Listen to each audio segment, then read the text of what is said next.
Now let's tell some stories and let's share some stories that kind of show humble inquiry at play. And I've read many of your books, and the one story that I've run into more than once that I think is a good story, and I'll let one of you tell it, is the MIT student. So let's start off with the MIT student and see how humble inquiry is at play there. This is a story of when you might have used humble inquiry to avoid a disaster. So this student, who is a mid-level executive, is in an MIT MBA program where they get put through the paces, and he's worrying about his finance test, which is coming up the next day.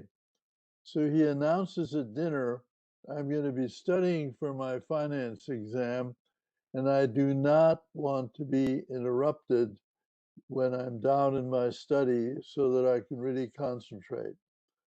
So he's down there worrying about finance and concentrating, and there's a knock on the door, and the door opens, and his bright-eyed 5-year-old daughter comes in and says, "Hi, Daddy."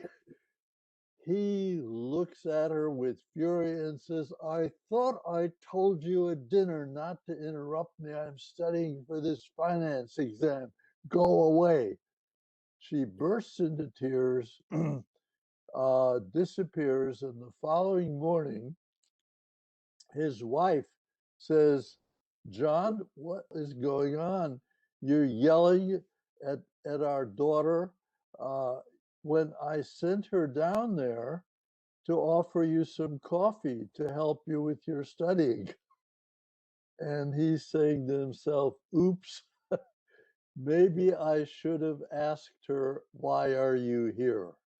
The whole point of the story is he had a chance to humbly inquire, but he let his irritation override it and gave in to feelings of anger that were at that moment highly inappropriate.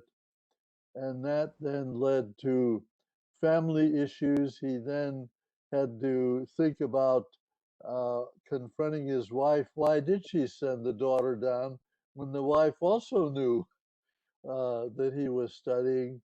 So it made a mess, but the mess was created mostly by his shouting at his little daughter instead of inquiring. Really good, really good. Another story that comes to mind, I remember y'all talking about, is with the surgical team. I think that was a good story that also showed humble inquiry.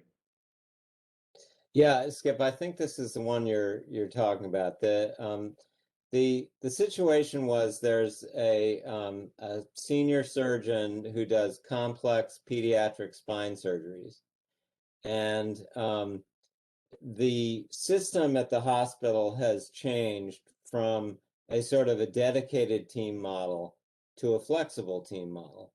So in the past, the surgeon and some of the senior nurses and techs and PAs and whatever the terms are no longer a unit, right? They now are off, following in a different scheduling system. And but the expectations in the OR are the same, right? The senior surgeon's in charge. Everybody has their roles, but these are complex surgeries, and everybody needs to be flexible and adaptive. So the situation for the surgeon was, well, I in the past really had what we would refer to as a level 2 relationship with some of these other team members, because they'd done it a bunch of times before, and they could anticipate each other's moves. They sort of knew each other's strengths and weaknesses, basically all of that stuff that teams develop together and learn together. Well, in this case, that's no longer the case, because while everybody is technically trained to show up and perform a successful operation. They haven't developed those level 2 relationships because they're in a different scheduling system. And so what we liked about this story is that the surgeon is using the checklist, which is a technical system, right? It's stuff that they have to do, just like on a a commercial airline flight. There's a checklist. Checklist is a great way to make sure that humans don't forget stuff, right? That's good. But that's really a technical system. That's not something that requires much more than a yes/no kind of transaction, right? But in this case, what we saw was that the checklist was used as a socio system, right? Because the information shared in the checklist, that was going to happen anyway. But the point of the checklist here was to get the people in the room communicating with each other.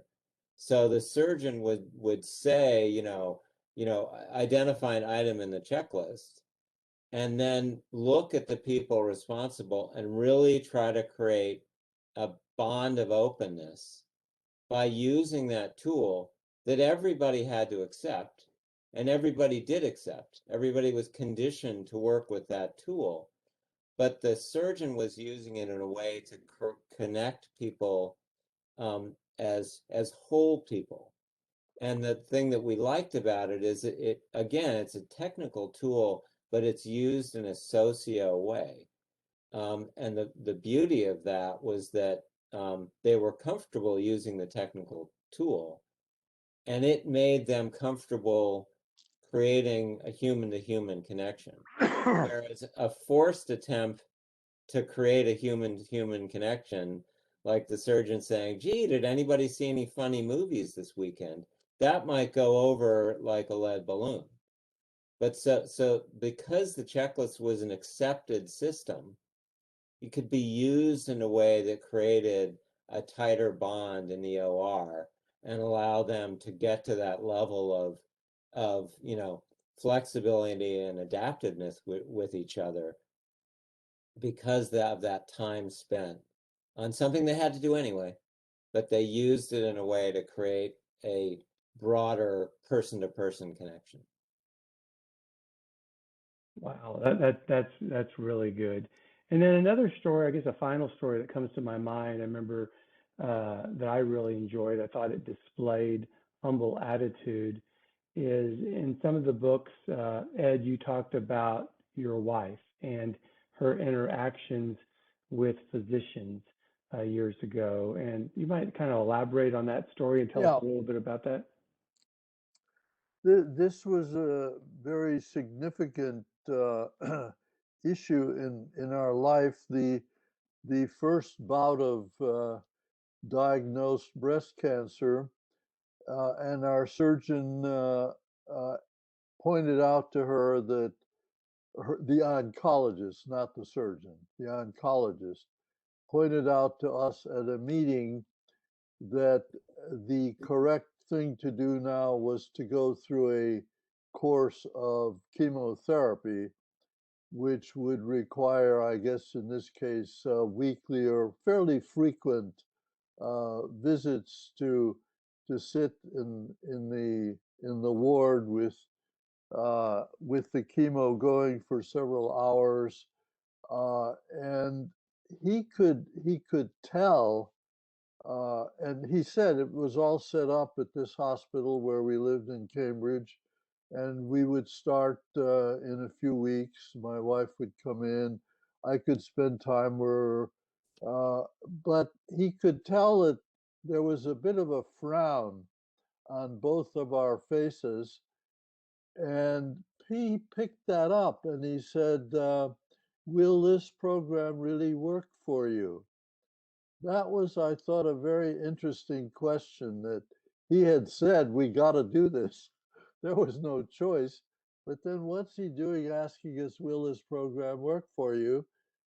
And my wife piped up and said, well, actually, we were planning to spend 6 weeks in Carmel, California, which is my home because MIT has a break. And of course, we will have to give that up because of the chemotherapy occurring right through all those 6 weeks.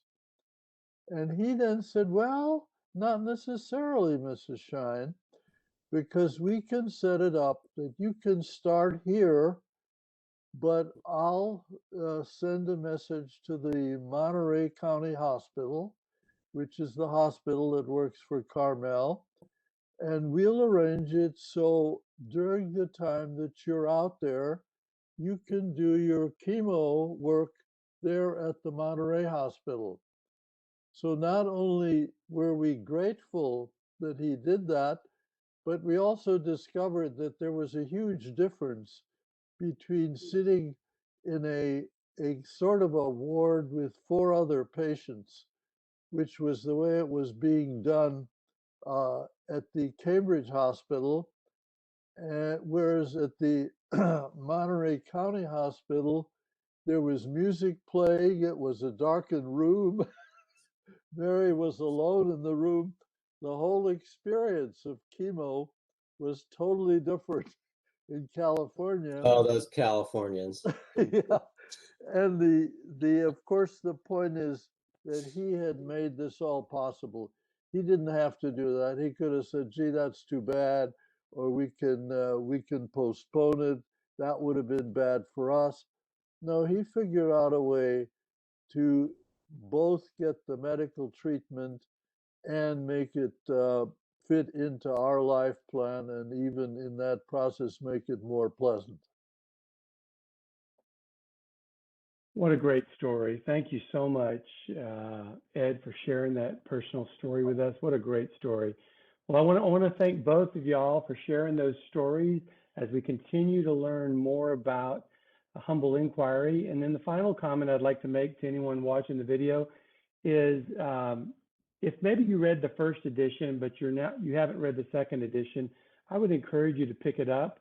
I would encourage you maybe to go straight to the back of the book and look at the 12 case studies, because I think it really manifests and lets you see humble inquiry in action in those stories. And Ed and Peter, I want to thank you so much for your time today. Enjoyed it. Thanks, Thank Skip. you.